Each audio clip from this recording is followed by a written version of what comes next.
Hi, I'm Lisa Hooper, librarian for the Performing Arts and head of media services here at Tulane University, and I am here to invite you to participate in the library's inaugural Public Domain Music Remix Contest. We are challenging students to find music either already in the public domain or about to go into public domain in January 2026 and remix it into a completely original 3 to 5 minute musical recording. Submissions will be open to community voting January 16 through 31, 2026, and the community gets to decide the 3 best new works. Keep watching to find out what public domain is, how old something has to be before it goes into public domain, and how to find music already in public domain. When you're thinking about reusing and remixing existing creative works, especially music recordings, there's a whole category of copyright that leaves you with complete freedom and control over how you can use and remix existing works and, importantly, share your new creative work. What am I talking about? Well, public domain, of course. So, what is public domain? Public domain applies to work that is no longer under copyright protection or it failed to meet the requirements of copyright protection. That means if you find a work in public domain, you can use it in full or in part to remix and integrate into a completely new creative work. So now you may be wondering, how old does a work have to be before its copyright converts to public domain? And well, there are 2 answers to that question. Artists, creators, and researchers can choose to publish brand new works directly to the public domain.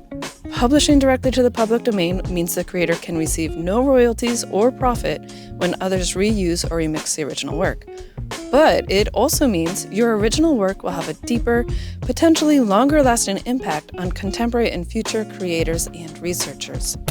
Suffice it to say, music recordings are protected for a very, very long time. A few mid-century changes to copyright rules complicated the picture, but we can accurately say that sound recordings released before 1925 entered public domain on January 1, 2025. And now here's where it gets complicated, so listen closely. Recordings released from 1925, the birth year of electrical recording, through 1946 are protected by copyright for 101 years, meaning sound recordings released in 1925 enter the public domain on January 1, 2026. This includes recordings like St. Louis Blues and Women's Trouble Blues by Bessie Smith, Toddlin Blues by Bix and his Rhythm Jugglers, Careless Live by the original Tuxedo Jazz Orchestra, Sand Cave by George Ake, Stormy Sea Blues by Ma Rainey, Pablo Casal's recording of Goyesca's Intermezzo, Sing a Song by Charlie Chaplin, and so many more. But what happens after 1946? Well, the batch of recordings from 1947 to 56 are under copyright protection for 116 years. Recordings from 1957 to 72 are scheduled to enter public domain on February 15, 2067. And recordings released after 1972, well, those enter public domain either 96 years from their release date or 121 years from the recording date, whichever is shorter. And this is the point where you should be asking, how can you find music in the public domain? So you have options. Use the advanced search on Discogs to search by release year. The Library of Congress's Citizen DJ offers an extensive collection of public domain audio. And the Internet Archive also does an amazing job of identifying the culturally significant works of each year.